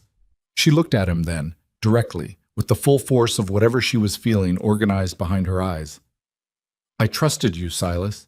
Whatever your actual name is. I brought a stranger onto this property and fed him and trusted him, and the entire time he was—" She stopped, pressed her lips together, looked away. "Go collect your things." He went. He walked to the barn. Curtis was there with his horse, standing quietly by the far wall with the expression of a man maintaining a respectful distance from something he's walked into the edges of. "I'm sorry," Curtis said when Holden came in. "You didn't do anything wrong," Holden said. "The name, I shouldn't have— It was coming regardless." He crossed to the tack room. The cot, the 2 horse blankets, the leather bag he'd arrived with. He'd accumulated almost nothing in 12 weeks, which had seemed like discipline at the time and now seemed like something else. Like he'd understood somewhere below his conscious reasoning that he was living on borrowed terms. And you don't unpack on borrowed terms. He put the few things he had into the bag, moved to lift Thomas's coat from the hook by the tack room door. He stopped. He took the coat off the hook, folded it the way he'd watched Eleanor fold Thomas's things, carefully, with a particular attention, with the respect you give to an object that belongs to someone's grief more than to its own function. He carried it folded to the barn's center room and set it on the workbench where Eleanor would find it. He came back for his bag. Curtis was watching him. "What do you need?" "Nothing right now." "Holden." He stopped. "Whatever this was," Curtis said carefully, "I've known you for 12 years. I've seen you make hard decisions about land and money and people for 12 years. I've never seen you be unkind." He paused. "What I walked in on out there, that's not the end of a thing. That looks more like the middle." Holden looked at him for a moment. "I lied to her," he said. "Every day for 12 weeks. I know. She gave me her dead husband's coat." Curtis was quiet. "She has a mortgage payment coming due in 3 weeks that she can't make, and I sat across from her at supper and let her worry about it while I held the piece that could solve it." He picked up his bag. "There isn't a way to make that right that I can see from here."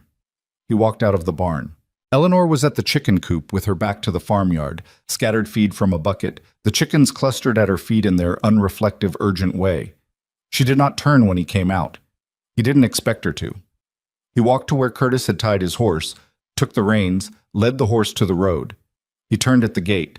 Eleanor still had her back to him, but she had gone still, the feed bucket motionless in her hand, the chickens pecking at what was already on the ground, standing in the middle of her farmyard in the March morning like a person waiting for something to be over. He turned and walked up the road. Behind him, the farm reduced itself to a shape against the gray morning sky, and then to less than that, and then to nothing, and the road was long and cold, and he was on it alone the way he'd been on roads alone for most of the years that counted, except that now the aloneness had a specific weight to it that earlier versions of it hadn't carried. Earlier aloneness had been a condition. This felt like a consequence.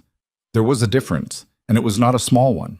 The valley opened up around him as he walked, 12 miles to Ridgeline, the ranch that was his name and his history and everything the world had decided he was worth. The house with its 17 rooms, and the bunkhouse with its 23 beds, and the land that ran to the horizon in 3 directions. He had gone looking for something real. He had found it. And then, because he was a man with a considerable talent for protecting himself and a correspondingly limited talent for knowing when that protection had become the thing doing damage, he had held on to the lie past the point where it was serving any purpose except keeping him from having to face exactly this. The road was frozen at the edges and muddy in the center, and his boots were not made for long walking, and his back still had the complaint from the previous day's roof work, and none of it was the part that hurt. He walked. Ridgeline Ranch looked exactly the way he'd left it. That was the first thing Holden noticed when he came up the main road on Curtis's horse in the late afternoon of that same day, that the ranch was completely indifferent to his absence or his return. The main house sat solid against the hillside, smoke coming from 2 chimneys, the bunkhouse windows lit against the early dark, the stable hands moving in the yard with the unhurried purpose of people embedded in a routine that had continued without interruption for 3 months. The operation had not needed him. It had proceeded with Curtis at the helm, and the hands doing their work, and the cattle doing what cattle do. And the only thing that had changed in 11 weeks was that the owner had been sleeping on a narrow cot in someone else's barn 12 miles away. He stood on the porch of the main house for a moment before going in. He didn't know exactly why. Something about the threshold. Something about the fact that crossing it would mean he was back to being this Holden Mercer of Ridgeline Ranch, 17 rooms, 11,000 acres. And the man who had repaired Eleanor Briggs's fence and eaten at her small table and set fence posts with a slight lean to the east would become something that had happened rather than something that was happening. He went inside. The house smelled like beeswax and wood smoke, and the particular quality of cleanliness that his housekeeper Mrs. Alderman maintained with a consistency that had always seemed to him slightly miraculous. Everything was in its place. The furniture, the lamps, the good rug in the front hallway that had come from a merchant in Portland 3 years ago. 17 rooms, all of them his, none of them particularly inhabited. He put his bag down in the hallway and stood there in the quiet of it. The first week back was not good. He worked. That was the honest version of it. He immersed himself in the business of the ranch with a thoroughness that was partly genuine necessity and partly deliberate avoidance. And the necessity was real enough that the avoidance could pass for dedication if you didn't look closely. He signed Henderson's lease renewal. He addressed the Cattle Association correspondence. He had 2 long conversations with his Portland attorney about a land boundary dispute that had developed in his absence. He rode the property with Curtis and assessed what 3 months of winter management without the owner present had left him, which was, he had to admit, in better shape than he might have expected, which said more about Curtis than about the systems Holden had built. He did not sleep well. The cot in the tack room had been genuinely uncomfortable, and he'd spent 3 months on it with a persistent complaint from his lower back. And the bed in the main house was the best available in the county, and he lay in it at night staring at the ceiling with a wakefulness that no amount of physical exhaustion could override. The ceiling of the main house was 12 feet high with painted plaster molding at the edges. The ceiling of the tack room had been raw timber with 2 knots that he'd learned to locate in the dark. He had preferred the timber.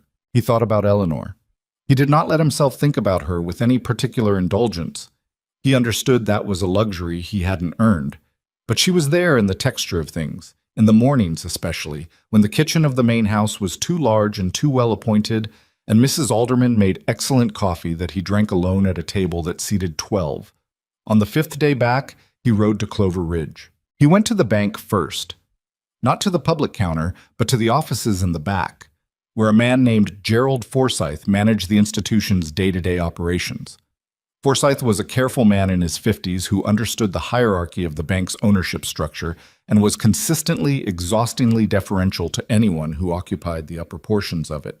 He received Holden with a practiced warmth that Holden found immediately viscerally tired. "Mr. Mercer, we weren't expecting you. What a pleasant surprise. Please sit down. Can I offer—" "The Briggs mortgage," Holden said. A brief recalibration behind Forsyth's eyes. "I'm sorry?" "Eleanor Briggs, property on the South Valley Road. Thomas Briggs took a note against it 2 years ago for $4,000. The payment schedule was recently accelerated." Holden sat in the offered chair without being aware of deciding to sit. "I want to understand the basis for that acceleration." Forsyth's pleasant expression did not change, which was itself a kind of change. He set his hands flat on the desk and spoke carefully. "The note contains a provision that allows the bank to adjust the payment schedule under certain conditions related to market assessment and collateral valuation. Our board recently conducted a routine review. Which board members participated in that review?" A pause. "I believe Mr. Ashford was among those present." "Richard Ashford," Holden said it without emphasis, "who has made 2 offers to purchase the south parcel of the Briggs property, both declined by Mrs. Briggs." Forsyth was quiet. "I'd like to see the minutes of that board meeting," Holden said. "Mr. Mercer, I'm not certain that—" "Gerald." He said the man's name the way you say a name when you want someone to understand that the conversation has arrived at its actual point. "I have a 23% ownership stake in this institution. I'm asking to see the minutes of a board meeting at which a financial decision was made that I believe requires review." The minutes were produced within 20 minutes. Holden read them at Forsyth's desk, while Forsyth sat in the corner and found things to organize. The language was careful. Institutional language always was. But the shape of it was clear enough when you knew what you were looking at. The acceleration of the Briggs payment schedule had been framed as a routine collateral reassessment. The discussion, such as the minutes recorded it, had lasted 11 minutes. Ashford had moved it. 2 other board members had seconded. No one had dissented because no one with a dissenting interest had been present. Holden set the minutes down. "I'll be attending the next board meeting," he said. "Of course," Forsyth said. "We'd welcome." "And the Briggs payment schedule will revert to its original terms pending that meeting." Another pause. "Mr. Mercer, the board would need to—" "The board made a decision in the absence of a 23% stakeholder who had a direct conflict of interest to declare. I am declaring it now, retroactively, on behalf of that stakeholder." He stood. "The original schedule. As of today." He walked out. He stood on the wooden sidewalk outside the bank for a moment in the March cold. The main street of Clover Ridge moved around him. Wagons, horses, people going about the particular busyness of a Thursday in a working town. He had just done the thing he could have done 10 weeks ago. The thing Eleanor had needed done 10 weeks ago. The thing he'd sat across from her at supper and not done, night after night, while she'd worried and calculated and considered selling 3 acres of her land. He did not feel like a man who had just solved a problem. He felt like a man who had stopped causing one, which was different, and the difference was not small. He didn't go to the farm. He wanted to. He was aware of the pull of it. 12 miles southeast, Eleanor in the farmyard or the kitchen or the barn, doing what needed doing with the same contained determination she brought to everything. He could ride out there. He could tell her what he'd done at the bank. He could offer it as evidence of something. He didn't go. because that was exactly the wrong reason to go. That was the move of a man who wanted to purchase forgiveness with a useful act, who wanted to arrive with something in his hands that made the receiving easier, who wanted to give her a reason to decide in his favor before she'd been given the time to decide at all. Eleanor Briggs had asked him to leave so she could think without the shadow of his fortune over the thinking. Writing back 5 days later with news of what he'd arranged at the bank would put that shadow right back over everything. He rode home. He ate supper alone. He stared at the ceiling. The second week was not easier than the first, but it was different. The sharp edge of the first week, the raw, immediate quality of everything that had happened, settled into something more persistent and less acute. He went about the business of the ranch with better focus. He slept occasionally. He did not stop thinking about Eleanor, but he thought about her differently, less with the specific guilt of recent events and more with the kind of sustained, low-level awareness of someone occupying permanent real estate in your mind that you haven't offered them and can't evict them from. On a Thursday evening of the second week, Curtis knocked on the office door where Holden was working through a set of lease documents. "There's something you should probably know," Curtis said from the doorway. Holden set down his pen. "Come in." Curtis came in and sat in the chair across the desk. The chair where Holden had sat across from Forsyth, he thought, and then stopped thinking it. "I went into Clover Ridge today, ran into Mrs. Alderman's cousin at the dry goods store. She mentioned that word is getting around that the Briggs mortgage situation has changed." He paused. "People are apparently saying that someone intervened with the bank." "People can think what they want," Holden said. "She doesn't know it was you," Curtis said. "Nobody does, as far as I can tell. Forsyth's not talking. Ashford apparently is furious, which tells you the intervention was effective, but he doesn't seem to know where it came from." Another pause. "I thought you might want to know how things stood. Over there." Holden looked at the lease documents. The language of land, which was the language he was most fluent in, which had been the language of his life since he was 23 years old. "Is she all right?" he said. Curtis was quiet for a moment. "I don't know. I only heard what people are saying in town, not what's actually happening on the farm." Holden nodded, went back to the documents, then stopped. "Curtis, when you rode up that morning, when she was standing in the yard." "Yes." "What did you see? Before everything?" Curtis considered this with the seriousness he brought to most things. "I saw a woman who knew exactly where she was standing," he said finally. "On her own property, with her own work in her own hands. And I saw a man on a barn roof who looked like he'd found something he'd been missing for a while." He stood up. "That's what I saw." He left the office. Holden sat with the documents and the lamplight and the particular quality of silence that a large house produces at night, the kind that has too much space in it, too many rooms where nothing is happening. He thought about what Curtis had said, about Eleanor standing in her farmyard knowing exactly where she was, about himself on the roof with 2 nails in his mouth and a shingle in his hand, which was the closest he'd come in years to simply being a person doing a task, without the performance of being Holden Mercer doing a task. He hadn't been pretending to work. That was the thing he kept coming back to. The disguise had been in the name, in the history, in the false geography of a life he'd invented. But the work itself had been real. The fence posts were real, the floorboard was real, the mornings were real, and the suppers were real, and the things he'd felt sitting across from Eleanor Briggs in her kitchen were real in the way that the most inconvenient feelings always are. Unmistakably, uncomplicatedly, undeniably real. He made a decision that night, not dramatically. He was sitting at the desk with a cold cup of coffee and the lamp burning low, and the decision arrived the way sensible decisions usually did, which was quietly and without fanfare after you'd been circling the only available conclusion long enough to finally accept it. He would go back, not with money or arrangements or things he'd fixed, not with a solution to anything. He would go back in the same worn clothes he'd arrived in, on foot if he had to, with nothing to offer except the only thing he'd ever actually had to offer her, which was the truth of who he was, without the version that money and land had constructed over 3 decades of being Holden Mercer of Ridgeline Ranch. He would stand in front of her and ask to be seen as the man she had already seen, the one who reset the fence posts the way Thomas had taught the land to receive them, who washed the supper dishes without being asked, who had held her husband's coat in his hands for a moment before putting it on because it deserved that. He would ask. He would not arrange. He would not buy. He would ask, and she would answer, and he would accept whatever the answer was. 2 days later, he put on the canvas work jacket, the original one, the one with the torn shoulder seam he'd repaired himself with a needle and heavy thread on a February evening by lamplight in the tack room. He put his good hat on the shelf. He took the worn one. He left the main house in the early morning when the sky was still purple-gray at the edges and the frost was on the grass and the ranch was quiet around him. Curtis was in the stable yard when he passed through. He didn't say anything. He looked at what Holden was wearing and at the direction he was heading, and he gave a single nod that communicated approximately everything relevant, and Holden returned it and kept walking. The road was 12 miles. He walked all of it. He'd walked this road once before in the opposite direction, and he'd thought on that walk about consequences and aloneness and the weight of what he'd done.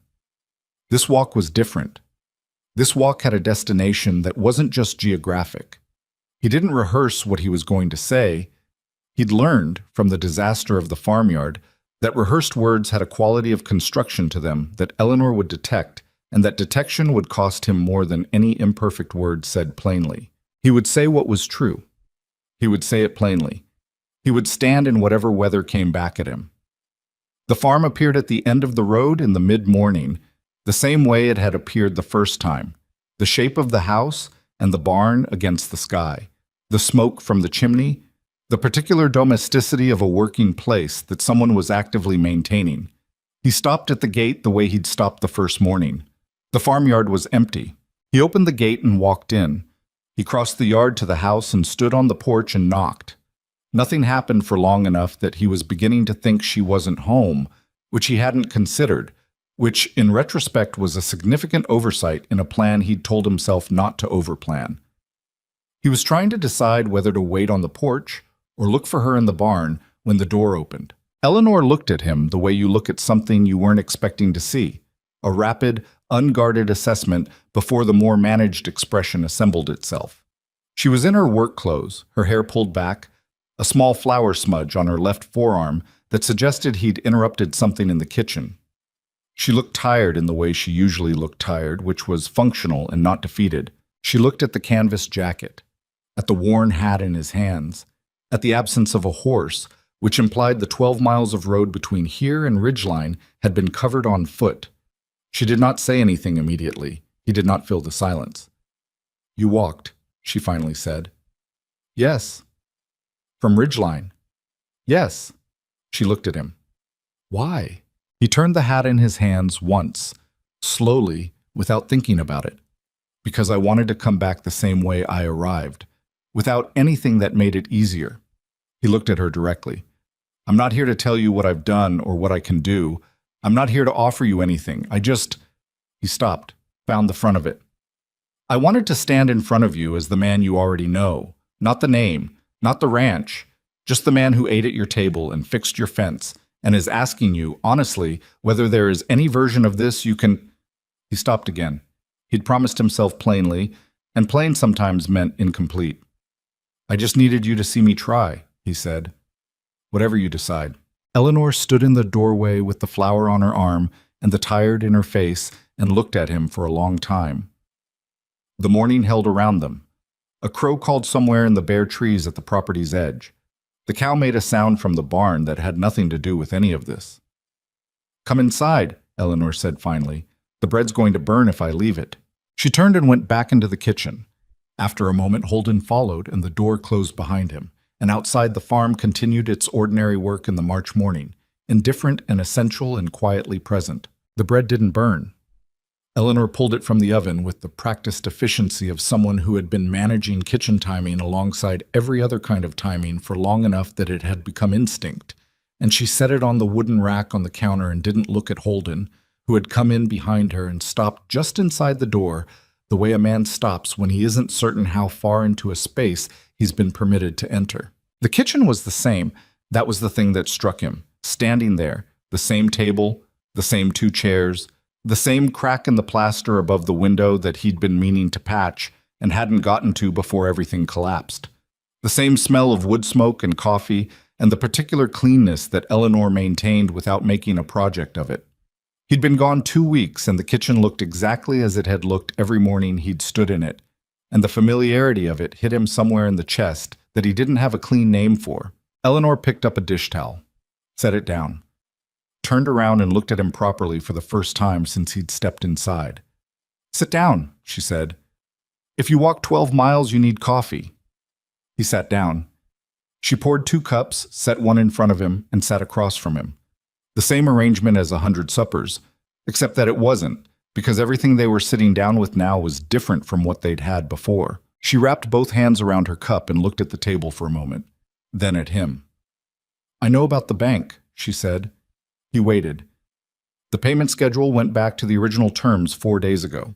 Gerald Forsyth sent a letter, very formal, very little actual explanation." She looked at him steadily. "I'm not stupid, Holden."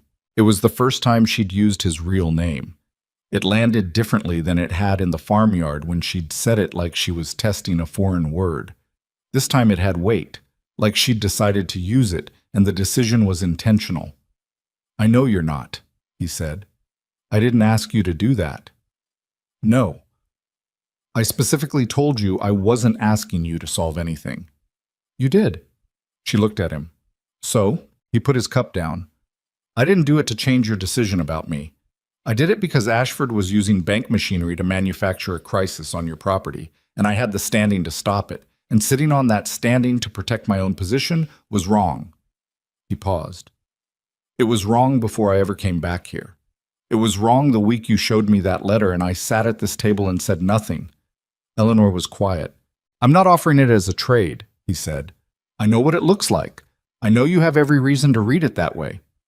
But it's done, and the terms are back to what they should have been, and that has nothing to do with why I walked 12 miles this morning." "Why did you walk 12 miles this morning?" He looked at her directly. "Because I needed you to see that I can show up without resources.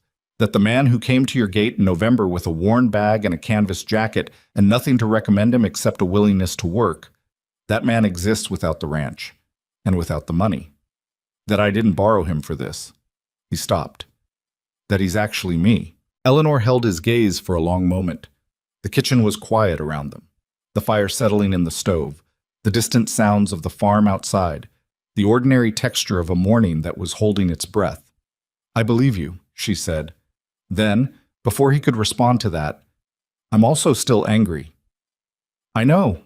I don't think you entirely understand what it was like," she said, and her voice had changed. Not harder exactly, but more honest. The way a voice goes when it stops managing itself and starts just saying the thing. "It wasn't only that you lied about your name. It was 12 weeks of—" She stopped, reorganized. "You saw me at my most reduced. You saw me worried and calculating and scared and trying not to show it. You saw me give away things that cost me something to give. And the whole time you knew things about my situation that I didn't know you knew. You sat across from me at this table while I talked about the bank, and you had a 23% stake in the bank, and you said nothing." She looked at her cup. "That's not a small thing." "No," he said. "It's not. And I keep trying to—" She pressed her lips together, the way she did when she was working through something that resisted simple organization. "I keep trying to be angry at the work you did, because it would be easier if the whole thing was false. If you were just a man who came in and deceived me entirely." She looked up. "But the work wasn't false. The fence posts are still there. The floorboard doesn't give anymore. The roof held through March." She shook her head slightly. "I can't be angry at the fence posts." Something moved in Holden's chest. Not relief. It was too complicated for relief. "I wasn't performing the work," he said. "I want to be clear about that. Whatever I was lying about, the work was not part of it." "I know that." She said it plainly, without softening it into a concession. "That's what makes it complicated." She got up and went to the window, stood looking out at the farmyard in the morning light. "Thomas would have liked you," she said, and the sentence arrived so unexpectedly that Holden didn't immediately know what to do with it. "Not because you're a wealthy man. He wouldn't have cared about that. Because you set the posts the way he would have set them. Because you held his coat before you put it on." She was quiet for a moment. "He would have seen what I saw. A man who knows how to be in a place without taking it over." Holden looked at the table. I found it on the workbench, Eleanor said. The coat. Before I found anything else. I didn't feel right taking it. She turned from the window. I know. She sat back down. I've been thinking about what you told me, about the woman you overheard, about why you did what you did. Eleanor, let me finish. She wasn't harsh about it, just clear. I understand the loneliness of it. I understand not knowing which parts of your life are real and which parts are just people accommodating themselves to your circumstances. I'm not dismissing that. She looked at him. But you could have told me. At some point in 12 weeks, you could have said, I need to tell you something about who I am. I would have listened. I know. Why didn't you? He sat with the question. He'd asked himself the same question on the walk here and on the ceiling of the main house every night for 2 weeks. And he'd arrived at an answer that he wasn't particularly proud of, but believed was true. Because once I told you, he said slowly, I couldn't untell you. And every day that I was here, actually here, doing actual work, eating actual meals, was a day I knew for certain that what was happening between us was real. That you weren't accommodating yourself to my circumstances because you didn't know my circumstances. He stopped.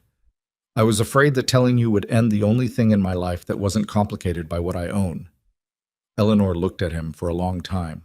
That's honest, she said finally. It's also a selfish reason. Yes, she agreed. It is. She picked up her coffee cup. It's also human. She set it down again. Holden? The name again, deliberate. I'm not going to make you a quick decision. I need you to understand that. I'm not going to sit here and tell you it's all right because it's not entirely all right yet, and I won't say something untrue to make this moment more comfortable. I'm not asking you to. I know. She looked at him with the full directness he had come to understand was simply how she saw things, without softening, without the slight unfocus that politeness sometimes introduced. But I'm also not sending you away. She said it in the same flat, factual tone she used for everything important. The farm needs work. Spring planting starts in 2 weeks, and She stopped for just a moment. I don't want to do it alone. I've been doing things alone for a year and I'm tired of it, and that's just the truth. Holden looked at her. I'm not saying that instead of something else, Eleanor said. I'm saying it alongside everything else. You hurt something. I need time to decide what's left standing after the hurt. But I also know what I saw in 12 weeks, and I know the man I saw, and... She stopped again. Something in her face was effortful, not with suppressed emotion, but with the specific effort of saying precisely what you mean without rounding the edges in either direction. And I think the man I saw is actually you, not a disguise you borrowed, you. Holden felt something shift in him that had been braced for a long time, and the shifting of it was not comfortable because things that have been braced for a long time don't release cleanly. He is, he said. He's the version of me I was before the ranch became something large enough to make that version invisible. Eleanor nodded once, slowly. Then let's see what that man is like when he's not hiding. It wasn't a declaration. It wasn't a clean resolution or a warm absolution or a moment that wrapped itself in music. It was an invitation with conditions attached, offered by a woman who had earned the right to attach conditions, to a man who had earned nothing yet and knew it. But it was real. And between the two of them, real had always been the only currency that held its value. He picked up his coffee cup. She picked up hers. Outside, the March morning was doing what March mornings did, moving forward without asking anyone's permission, pulling the world by slow degrees toward something warmer. The weeks that followed were not simple. That needs to be said plainly because simplicity would be false, and both of them had spent enough time with false to recognize it on sight. They worked together in the spring days with a different quality of attention to each other, more careful in some moments, more direct in others. The way you are with someone when you know them well enough that pretending not to isn't an available option anymore. Holden didn't stay in the tack room. He didn't stay in the house either. He rode out from Ridgeline each morning and came back in the evenings, which was its own kind of statement, that he was showing up as himself, from his own place, on terms that were transparent. Eleanor knew where he came from now. She knew the size of it. The knowing sat between them and had to be negotiated around, some days more awkwardly than others. There were arguments. Not dramatic ones.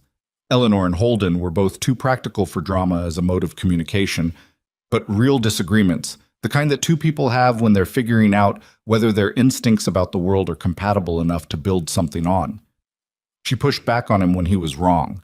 He was wrong more often than he expected to be, and he was learning to say so without the defensive reflex that came with having been right about large things for long enough to mistake that for being right about everything. One afternoon in late April, 3 weeks into the planting season, he made a decision about the South Field without consulting her first. It was a reasonable decision. He'd seen the drainage issue developing and had the materials available and had resolved it before it became a larger problem. And Eleanor came out to find the work done and stood looking at it for a long moment without speaking. "You should have asked me," she said. "It needed doing today." "It was my field." He looked at the completed drainage channel, then at her. "You're right. I should have asked." She looked at him for a second. Checking, he understood, whether that was a real concession or a tactical one. Whatever she found apparently satisfied her. "It's good work," she said, which from Eleanor was both a practical acknowledgement and something slightly more. "I'm trying," he said. "I know you are." She turned back toward the barn. "Try out loud next time." The bank situation resolved itself in the spring, through a board meeting that Holden attended in person for the first time in 6 months. He sat at the table with the other board members and calmly, specifically, and with complete documentation raised the question of the Briggs payment acceleration and the conflict of interest represented by Ashford's concurrent interest in acquiring the Briggs South parcel. Ashford sat across the table with the expression of a man watching something he thought he'd managed quietly become a matter of record. The minutes would show that the acceleration had been reversed pending formal review. The formal review, once conducted with Holden present, found the original acceleration improper. He didn't tell Eleanor the details. He told her it was handled, that the original terms stood, that Ashford would not be applying pressure through the bank again. She listened to this with the expression she used when she was deciding whether to accept something at face value or press further. "Did you do it in my name?" she asked. "No, I did it in mine." She nodded. "Thank you." "You don't have to—" "I know I don't have to," she said. "I'm choosing to." She looked at him. "There's a difference." That summer was the best planting season the valley had seen in 4 years.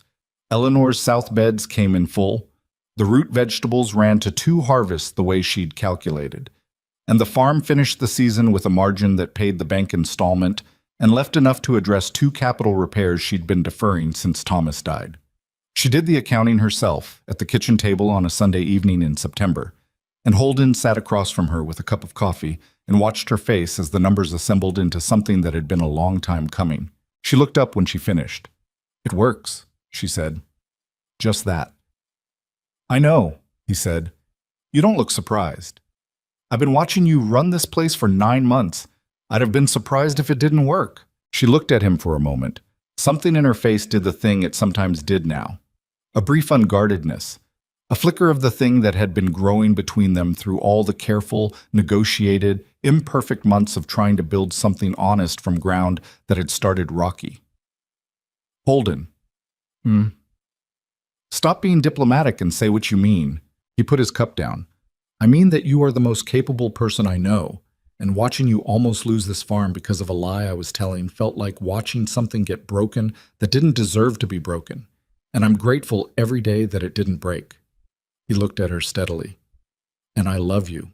I've known that since February, and I'm done finding reasons not to say it."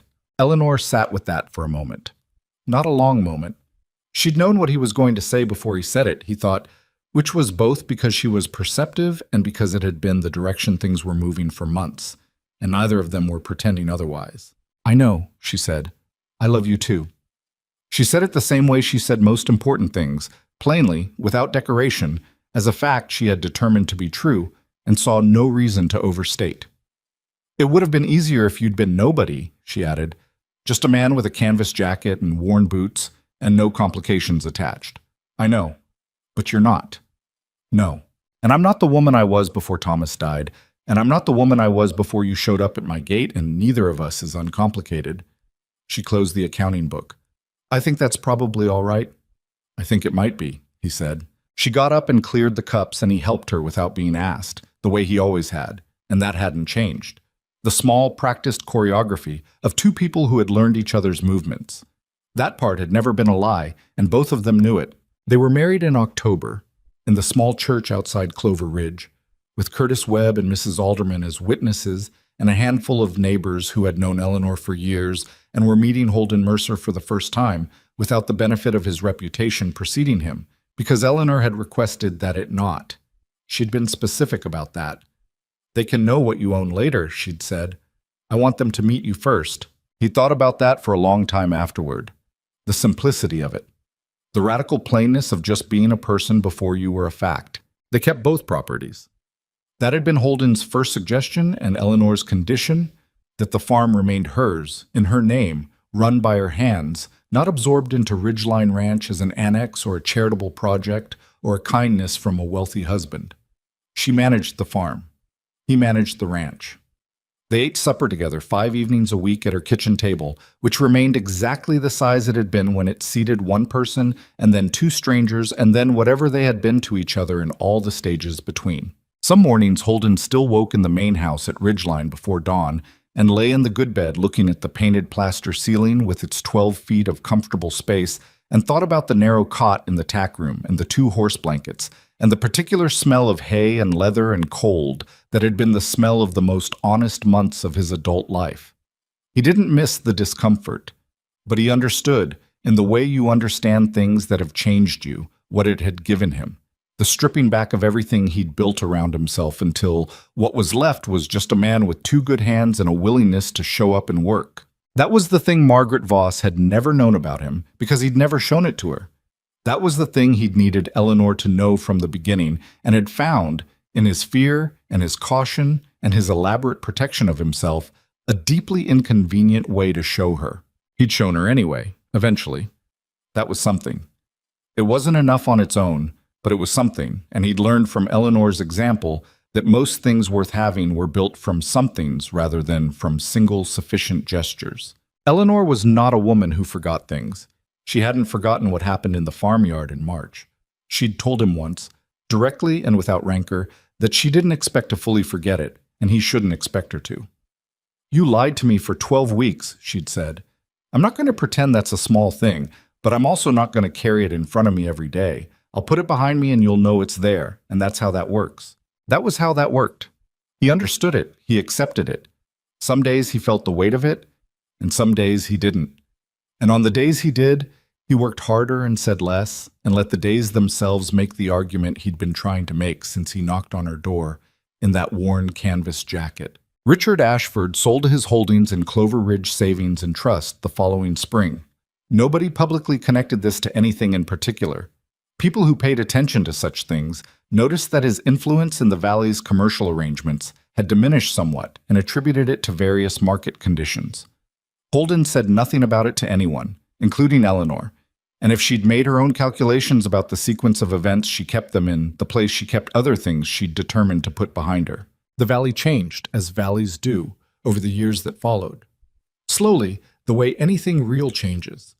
Not because a dramatic event reshaped it, but because the people in it kept making daily decisions about how to treat each other, and those decisions accumulated. The Hendersons, the young couple Eleanor had almost sold her east lot to, found a parcel 2 miles north and made their start there, and Eleanor brought them food in their first hard winter the way food had been an act of dignity in her kitchen, without ceremony and without condescension. Other families watched that. Small things were noticed in small communities. Holden, for his part, stopped attending Valley business with the particular quality of authority he'd once used as a default, the voice that assumed the room would listen because it always had. He still made decisions. He was still a man who owned 11,000 acres, and that did not make him invisible. But he'd learned in a tack room on a woman's farm the difference between a man who takes up space and a man who uses it well, and the difference mattered in ways that extended past any single relationship. On an evening in the late fall of their second year of marriage, Eleanor and Holden were sitting on the porch of the farmhouse after supper. Her farmhouse, her porch, the one with the uneven railing he'd fixed in the first weeks, and that had developed a new wobble at the far end that he kept meaning to address. The valley was going amber and purple in the last light, the way it did in November, and the air had the particular cold, clean smell of a season completing itself. Eleanor had Thomas's old wool blanket over her lap.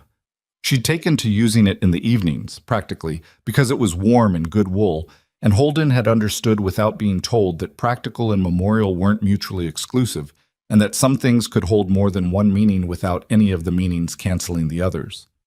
"You're thinking," Eleanor said, without looking at him. "I'm always thinking." "You're thinking loudly."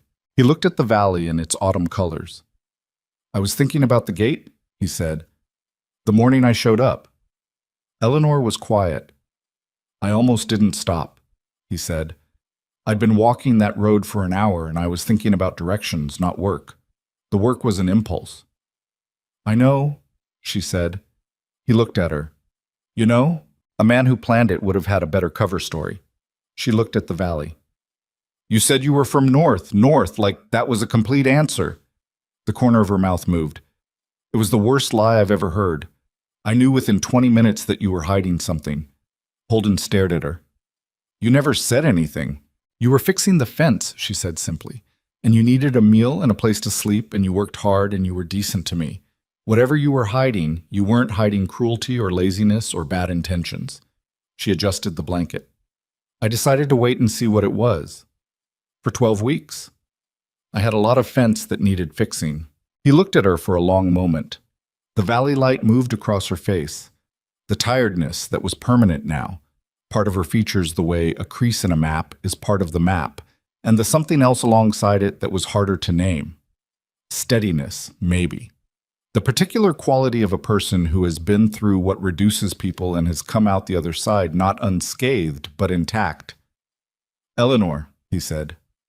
"I'm sorry I lied to you." She turned and looked at him. Directly, the way she always looked at things she intended to see clearly. "I know," she said. "I know you are." She reached over and took his hand, which was not something they did with any great frequency. They were not, either of them, people for whom ease of physical affection came naturally, and they had worked out the language of it slowly and without pretense. Her hand was cold from the evening air and rough from the work of 32 years of living, and it held his with a firmness that was not romantic in the soft sense of the word, but was something considerably more durable. "I believed you anyway," she said. "Even when the name was wrong. I believed the man." The porch held them. The valley went dark by degrees. The wobble in the far railing would need fixing before winter, and the south beds needed their final turning, and the cow had a cough that bore watching, and there was a bank installment in 6 weeks that this time, for the first time in 2 years, Eleanor had calculated could be met with room to spare. There was all of that, and there was a man who had come to a gate looking for something real and found it, and a woman who had waited with clear eyes for the lie to finish, and the person to emerge from behind it, and a farm that was still standing, and a valley going quiet around them in the last of the autumn light. None of it was perfect. That was the most honest thing that could be said about it. It was bent in places and scarred in others, and had cost more than either of them had planned to spend. But it was theirs, actually theirs, in the way that things are yours when you've earned them, with the specific currency of showing up as yourself and letting that be enough. The porch light came on in the kitchen window, throwing a yellow square onto the frost-edged ground below. Eleanor didn't move to go in. Neither did he. The cold settled around them like something familiar, like something that had no power over them it hadn't always had, and they sat with it the way they'd learned to sit with most things, not pretending it wasn't there, not letting it drive them inside before they were ready. Outside in the valley, somewhere in the dark, something moved through the dried grass at the field's edge. A deer, maybe, or the wind. Brief and real and gone.